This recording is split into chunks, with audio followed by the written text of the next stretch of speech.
नमस्कार बंधुरा केमन आছেন আপনারা সবাই आशा करी ভালো আছেন। তো আজকে আমি আপনাদের সঙ্গে গরম তো পড়েই গেল তাই আপনাদের সঙ্গে শেয়ার করছি শোল মাছের টক। তো শোল মাছ পাওয়া গিয়েছিল বাজারে তাই ভাবলাম টক না হলে কি মনটা ভরে, তাই শোল মাছের টক করেছি, সেটাই আপনাদের সঙ্গে শেয়ার করছি। চলুন কিভাবে আমি শোল মাছের টকটা তৈরি করি আপনারা আমার সঙ্গে দেখে নিন। শোল মাছের টক বানানোর জন্য প্রথমেই আমি শোল মাছগুলোকে নুন আর হলুদ মাখিয়ে রেখে দিয়েছি। এদিকে কড়াই সরষের তেল গরম করে নিয়েছি, এবার মাছগুলোকে ভালো করে ভেজে নিচ্ছি। এখানে সব মাছগুলো আমার ভালো করে ভাজা হয়ে গেছে। এবারে মাছ ভাজার যে তেলটা আছে ওর মধ্যেই আমি ফোড়ন দিয়ে দিচ্ছি, 5 ফোড়ন দিয়ে দিচ্ছি ফোড়নে। তো বেশি তেল এখানে টকে লাগবে না, তো ওই তেলের মধ্যেই আমি ফোড়নটা দিয়ে দিলাম, ফোড়নটা ভাজতে দেবো। আর এদিকে আমি একটি বাটির মধ্যে হলুদ আর লঙ্কা গুঁড়ো নিয়ে নিয়েছি, এটাকে জল দিয়ে গুলে নেব প্রথমে। এবার এই জলটা আমি ফোড়নের মধ্যে দিয়ে দিলাম। লঙ্কা আর হলুদের গুঁড়োটা যদি একদম সঙ্গে সঙ্গে তেলের মধ্যে, গরম তেলের মধ্যে দিয়ে দিই তাহলে পুড়ে যাওয়ার একটা সম্ভাবনা থাকে, তাই আমি জলে গুলে দিলাম।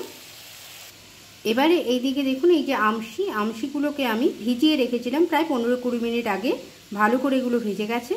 এবারে এই আমশিগুলোকেও আমি ওই কড়াইয়ের মধ্যে দিয়ে দিচ্ছি নুন হলুদের মধ্যে। এই যে আমশিটা ভিজিয়ে রেখেছিলাম এই জল সমেতই আমি দিয়ে দিচ্ছি এর মধ্যে। আমশিগুলো আমার দেখেছেন ছোট ছোট, তাই আমি 10 পিসের মতো আছে। তো আপনাদের যদি বড় বড় হয় আর আমের টকটা বুঝে আপনারা আমশিটা দেবেন। এবারে এর মধ্যে আমি পরিমাণ মতো জল দিয়ে দেব।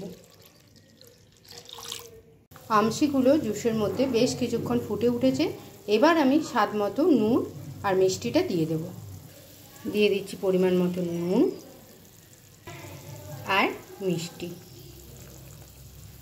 নুন আর মিষ্টি দেওয়ার পর ভালো করে কিছুক্ষণ ফুটে গেছে। এবার আমি এর মধ্যে মাছগুলো দিয়ে দিচ্ছি। প্রথমে মাছের মাথাগুলো দিয়ে দিচ্ছি, এবারে মাছগুলো দিয়ে দিচ্ছি, দিয়ে কিছুক্ষণ ফুটতে দেব। যতটা রস রাখতে হবে তার থেকে একটু বেশি থাকবে, ততক্ষণ পর্যন্ত আমি ফুটিয়ে নেব ভালো করে। এবার মাছটা দেওয়ার পরে ভালো করে ফুটতে দেব, আর সঙ্গে নুন মিষ্টিটাও মাঝখানে একটু চেখে নিতে হবে। টকটা বেশ কিছুক্ষণ সুন্দরভাবে ফুটছে, এই সময় আমি দিয়ে দিচ্ছি গোটা কটি কাঁচা লঙ্কা। টকটা ঠিক এইরকম অবস্থায় আসবে, মানে যতটা রস আপনারা রাখতে চান ততটা থেকে একটুখানি বেশি থাকবে। এরকম অবস্থায় এলে এর মধ্যে দিয়ে দিতে হবে সর্ষে বাটার জল। খোসাটা বাদ দিয়ে জলটা দেবেন, দিলে ভালো লাগবে, তখন টকটা খেতে মুখে তখন খোসাগুলো পড়বে না। সর্ষে বাটার জলটা দেওয়ার পরে খুব বেশি ফোটানোর দরকার নেই, 1 মিনিট থেকে 2 মিনিট মতো ফুটিয়ে নিয়ে নামিয়ে নিলে টক আমাদের রেডি হয়ে যাবে। তো একটু ফুটতে দেবো। টকটা আমার একদম কমপ্লিট হয়ে গেছে। নামানোর আগে অবশ্যই কিছুটা সর্ষের তেল, ব্যাস এবার বন্ধ করে দিলে শোল মাছের টক, একদম সুন্দর শোল মাছের টক আমার তৈরি। এবার নামিয়ে নিচ্ছি। এই দেখুন বন্ধুরা, শোল মাছের টক আমার একদম রেডি।